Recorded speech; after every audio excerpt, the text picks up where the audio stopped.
ఆమె ఓ మహిళా రైతు. గ్రామంలో రైతులు పంటలు వేసి నష్టపోవడం గుర్తించింది. లాభసాటి వ్యవసాయం చేయాలని ఆలోచన చేసింది. దీంతో మార్కెట్లో గిరాకీ ఉన్న ఆకుకూరల సాగుపై దృష్టి పెట్టింది. 30 ఏళ్లుగా ఏడాది పొడవునా ఏదో ఒక ఆకుకూర సాగు చేస్తూ ఆకుకూరలనే తన ఇంటి పేరుగా మార్చుకుంది. జగిత్యాల జిల్లాలో ఆకుకూరల అమృతవ్వగా పేరుగాంచిన ఆదర్శ మహిళా రైతుపై ప్రత్యేక కథనం మీకోసం. ఇక్కడ పొలంలో పనులు చేస్తూ కనిపిస్తున్న ఈ అవ్వ పేరు అమృతవ్వ. జగిత్యాల జిల్లా స్వగ్రామం. భర్త చిన్న వయసులోనే చనిపోవడంతో 2 పిల్లల బాధ్యత ఈమెపై పడింది. తనకు తెలిసిన సేద్యాన్నే ఉపాధిగా మార్చుకుంది. అయితే వ్యవసాయంలో తలలు పండిన రైతులే నష్టాల బారిన పడటం, సాగు గిట్టుబాటు కాదని గుర్తించిన అమృతవ్వ ప్రతిరోజు ఆదాయం ఇచ్చే, మార్కెట్లో డిమాండ్ ఉండే పంటల్ని పండించాలని నిర్ణయించుకుంది. తనకున్న ఎకరం భూమిలో తీరొక్క ఆకుకూరల్ని పండిస్తూ ఆదాయం పొందుతోంది. గత 30 ఏళ్లుగా ఆకుకూరలే ఏడాది పొడవునా పండిస్తోంది ఈ సాగుదారు. అందుకే అమృతవ్వ పేరు ఆకుకూరల అమృతవ్వగా పేరుగాంచింది.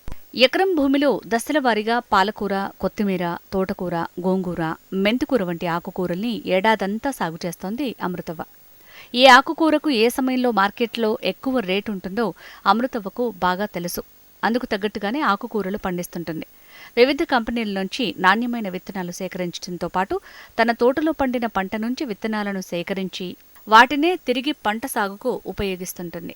ఇక పంట అయిపోగానే మరో పంట వేస్తూ భూమిని ఎప్పుడూ ఖాళీ ఉంచకుండా నిత్యం ఏదో ఒక ఆకుకూరను పండిస్తూ ఆదాయం పొందుతుంటుంది.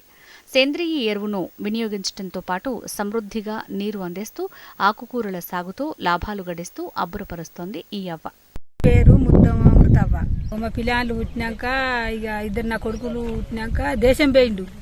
దేశం పోతే అక్కడ బాగా పానం మంచిగా లేక మా భర్త చనిపోయిండు. ఏదో మా అత్త మామ నాకు సహకరించినట్టు నాకు ఆ ఎకరం భూమి తోడుగా ఇచ్చేపటికే నేను దాంట్లో ఓరెనక ఓర దవ్వుకొని ఒకవైపు సుక్కకూర, ఒకవైపు పాలకూర ఇవన్నీ తీర్లో పెట్టుకున్నా. 30 ఏళ్ల నుంచి వెళ్ళి నేను ఆకుకూరలే వండిస్తున్నా. నాకు దీంతో నాకు ఎవ్వల కైకిలు పోవాలనిపించలేదు. ప్రతిరోజు ఉదయం 4 గంటలకు నిద్రలేచి తోటలో ఆకుకూరలు సేకరించి 6 గంటలకు జగిత్యాల మార్కెట్కు వెళ్తుంది. మార్కెట్లో విక్రయాలు ముగియగానే 10 గంటలకు ఇంటికి చేరుకుని భోజనం చేసి మళ్లీ తోట పనులు నిమగ్నమవుతుంది. కలుపు తీయటం, నీరు పెట్టడం వంటి పనులు తానే స్వయంగా చేసుకుంటుంది. సాయంత్రం 4 గంటల వరకు పొలంలోనే ఉండి మళ్లీ ఆకుకూరలు తీసుకుని మార్కెట్కి వెళ్లి 6 గంటల వరకు విక్రయిస్తుంది.